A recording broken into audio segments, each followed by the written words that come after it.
Non, mais bien sûr, le seul truc qui est à peu près compréhensible, c'est que, je ne sais pas quel est votre choix de société, mais en gros, dans un pays, dans une république comme la France, a priori, on n'a pas trop envie de vivre dans un pays où la polygamie serait tolérée, il y a très peu de burqa, très peu de polygamie avouée, donc arrêtez de fixer là-dessus, ça n'a aucune importance. Mais après, je vous dis, moi, sur la forme... Quand je vois tous ces boudins féministes qui fixent sur la burqa, alors que nous, on voudrait pas de ces femmes-là, même voilées, il y en a marre, quoi. D'accord.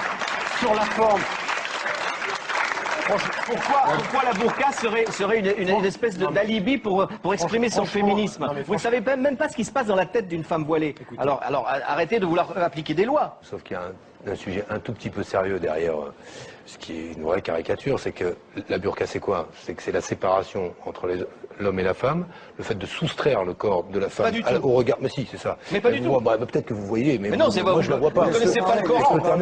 Et le sujet, c'est pas le Coran. Si. Mais non, c'est pas le Coran, ça ne figure pas dans le Coran. Mais arrêtez avec votre dignité de femme. Les femmes-là sont plus dignes que les vôtres.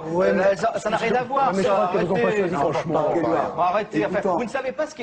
Si la femme se voile, c'est son rapport à Dieu. Ça n'a rien à voir avec les autres.